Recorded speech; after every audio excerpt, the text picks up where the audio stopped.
Panda. I got broads in Atlanta. Just to me in the family. Credit card. Hey guys, assalamualaikum, welcome back to my channel. This is me, Farida. I hope you guys are all doing great. Today guys, I'm checking out 9 shocking facts from the Quran. And I've got a request to react to this video, so let's do this in 3, 2, 1, go.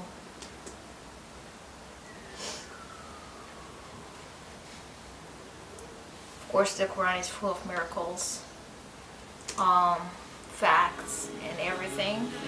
I know this because I'm a Muslim, but like, it's always great to. Ever since the dawn maybe of I would get to know some stuff. Of course, I don't know everything, so yeah, it would be great to get to know new things. We have sought to understand nature and our place in it. In this quest for the purpose of life, many people have turned to religion. Most religions are based on books claimed by their followers to be divinely inspired, without any proof. Islam is different because it is based upon reason and proof. There are clear signs that the book of Islam, the Quran, is the word of God, and we have many reasons to support this claim. There are scientific and historical facts found in the Quran which were unknown to the people at the time and have only been discovered recently by contemporary science. The Quran is in a unique style of language that cannot be replicated. This is known as the inimitability of the Quran. There are prophecies made in the Quran and by the Prophet Muhammad, peace be upon him, which have come to pass.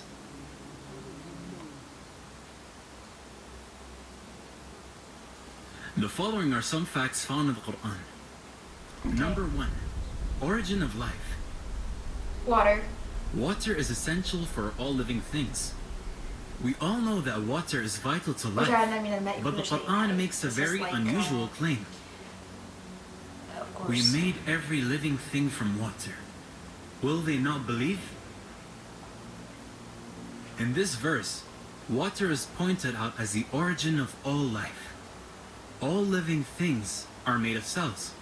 We now know that cells are mostly made up of water. For example, 80% of the cytoplasm, basic cell material, of a standard animal cell is described as water in biology textbooks. The fact that living things consist mostly of water was discovered only after the invention of the microscope. In the deserts of Arabia, the last thing someone would have guessed is that all life came from water. Number 2. Iron. Iron is not natural to the earth. It did not fall on the earth but came down to earth from outer space. I cannot This may sound strange, but it's true. Scientists have found that billions of years ago, the earth was struck by meteorites. These meteorites were carrying iron from distant stars which had exploded. The Quran says the following on the origin of iron. We sent down iron with its great inherent strength and its many benefits for humankind. God uses the words sent down for iron. It is clear from the verse that iron is not an earthly material, but was sent down for the benefit of humanity. The fact that iron came down to earth from outer space is something which could not be known by the primitive science of the 7th century. True. Number 3. Sky's protection. The sky plays a crucial role in protecting the earth. The sky protects the earth from the lethal rays of the sun. If the sky did not exist, then the sun's radiation would have killed off all life on earth. It also acts like a blanket wrapped around earth to protect it from the freezing cold of space. Oh my gosh. Imagine.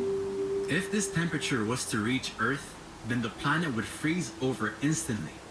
That is crazy. The sky also protects life on Earth by warming the surface through heat retention, greenhouse effect, and reducing temperature extremes between day and night. These are some of the many protective functions of the sky. The Quran asks us to consider the sky in the following verse. We made the sky a protective ceiling, and yet they are turning away from our signs. The Quran points to the sky's protection I as a just sign wanted of to God. know the name of the The surah protective because properties of the sky were discovered by scientific research conducted in the 20th century. Number 4. Mountains. The Quran draws our attention to a very important they have like really characteristic of mountains. deep roots. Did we not make the earth as a resting place and the mountains as stakes? The Quran indicates that mountains have deep roots by using... You know, like, I don't know if it happens with you because, like, I would, of course I do understand English, but like sometimes I wouldn't know the exact verse in Arabic. If I hear it in Arabic, I'll be like, oh yeah, like I know it. But like when I hear it in English like this, it sounds, you know, of course different for me. That's why like I'm trying to check which surah or so I can get to know, because I do read in Arabic, I do listen in Arabic. So in English, important characteristic it's like of they're mountains. just like translating for me like that. Did we not make the earth as a resting place and the mountains as stakes? Yeah. The Quran indicates that For mountains people have like deep who roots speaks by Arabic using the and word stuff like stakes to you describe probably them. understood what I mean In fact, by this. mountains do have deep roots, and the word stakes is an accurate description for them. A book titled Earth by geophysicist Frank Press explains that mountains are like stakes and are buried deep under the surface of the earth. Mount Everest, the height of which is approximately 9 kilometers above ground, has a root deeper than 125 kilometers. Wow. The fact that mountains have a deep stake-like roots was not known until after the development of the theory of plate tectonics in the beginning of the 20th century. Number 5. Expansion of the universe. At a time when the science of astronomy was still primitive, the expansion of the universe was described in the Quran. And it is we who have built the universe with our creative power and keep expanding it. The fact that the universe is expanding was discovered in the last century. The physicist Stephen Hawking, in his book A Brief History of Time, writes, "The discovery that the universe is expanding was one of the great intellectual revolutions of the 20th century." The Quran mentioned the expansion of the universe even before the invention of the telescope. Number 6. Sun's orbit. In 1512, the astronomer Nicholas Copernicus put forward his theory that the sun is motionless at the center of the solar system and that the planets revolve around it. The belief that the sun is stationary was widespread amongst astronomers until the 20th century. It is now a well-established scientific fact that the sun is not stationary, but is moving in an orbit around the center of our Milky Way galaxy. The Quran mentions the orbit of the sun. It is He who created night and day, the sun and the moon, each floating in its orbit. The Quran would have been wrong according to astronomers just a couple of decades ago, but we now know that the Quranic account of the sun's motion is consistent with modern astronomy. Number 7. The ocean. The Quran uses imagery to convey its deep meanings. Here it describes the state of the unbelievers as darkness out in a deep ocean, which is covered by waves, above which are waves, above which are clouds, layers of darkness, one upon the other. When one puts out his hand therein, he can hardly see it. Those God gives no light to, they have no light. It is commonly thought that waves only occur on the surface of the ocean. However, oceanographers have discovered that there are internal waves that take place below the surface of the ocean. These waves are invisible to the human eye and can only be detected by specialist equipment. Amazing. The Quran mentions darkness in a deep ocean above which are waves. Above which are waves, then clouds above that. This description is not only remarkable because it describes the internal waves in the ocean, but also because it describes darkness deep in the ocean. A human being can dive no more than 70 meters without breathing equipment. Light is present at that depth, but if we go down 1,000 meters, it is completely dark. 1,400 years ago, there were no submarines or specialist equipment to discover internal ways or the darkness deep inside the oceans. Guys. Number 8. Lying and movement. There was a cruel, oppressive tribal leader named Abu Jahl, who lived during the time of Prophet Muhammad, peace be upon him. God revealed a verse of the Quran to warn him. No, indeed, if he does not stop, we will seize him by the forehead, his lying, sinful forehead. I'm sorry, I just want to read this in Arabic. Revealed a verse of the Quran to warn him. No, indeed, if he does not stop, we will seize him by the forehead, his lying, sinful forehead. God does not call this person a liar, but calls his forehead, the front part of the brain, lying and sinful, and warns him to stop. This verse is significant for two reasons. The first is that the front part of our brain is responsible for voluntary movement. This is known as the frontal lobe. A book titled Essentials of Anatomy and Physiology, which includes the results of research on the functions of this area, states the motivation and the foresight to plan and initiate movements occur in the anterior portion of the frontal lobes, the prefrontal area. The part of the brain that is responsible for movement is said to be seized if the man does not stop.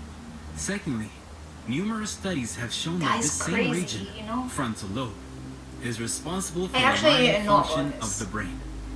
One such study I didn't know that it was of mentioned like Pennsylvania, this in which in the volunteers Quran. were asked questions during a computerized interrogation, it was found that when the volunteers were lying, there was significantly increased activity in the prefrontal and premotor cortices frontal lobe region.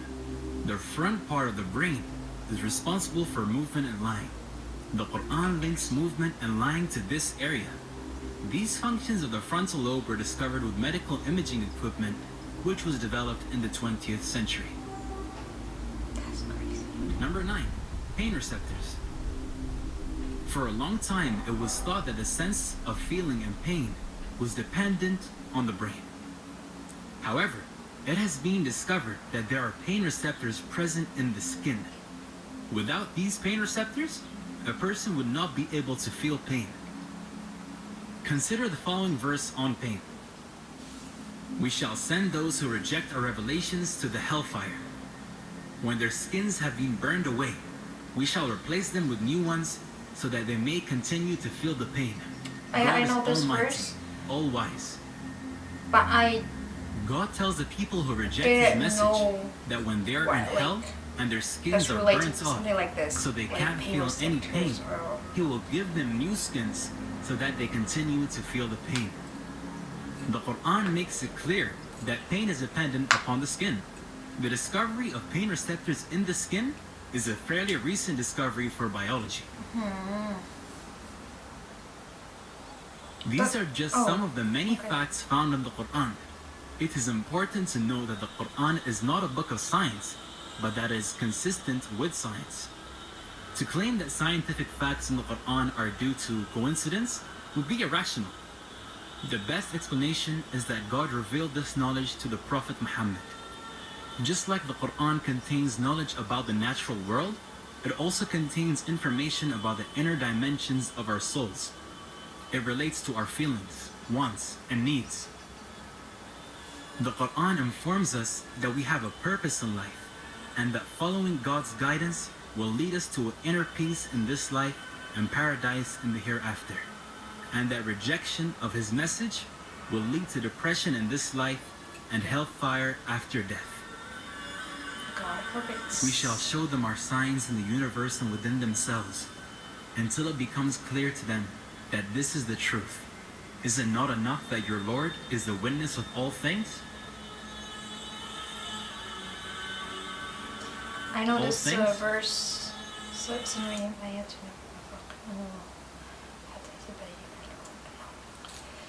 Okay, that is That was really interesting though. I really guys enjoy videos like this because I mentioned this before. I'm a Muslim, but I'm not perfect, of course. Nobody's perfect, and for me also, like, there are very rare people who I might consider perfect religious people, because still they make mistakes and so on. The religion is perfect, but we human beings, we're not. There are some people who follow the religion and do things, and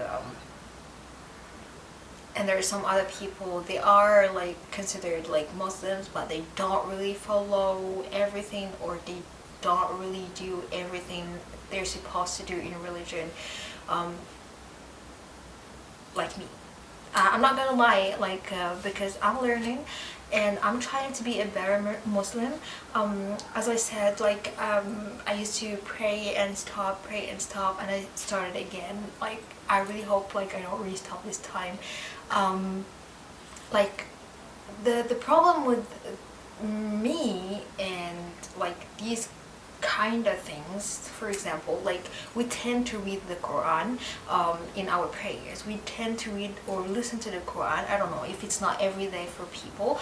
For me at least, like, I do it every day, but like some specific surahs like that, I don't know, like, all the surahs are really perfect, of course. It's the Quran is beautiful, but like for me there are some surahs that I really love listening to most of the time. But like there are also like time when you have to read the Quran, especially you have to read it like every day if you can. It will be great. But like when we read, I'm talking about myself and many people as well, like they are like this. Like, we could have understood these kind of things in this video when we were actually reading the Quran, but the thing is that, like, sometimes we do read it, but like we are not really too much focused in the meaning behind the sentences we are reading.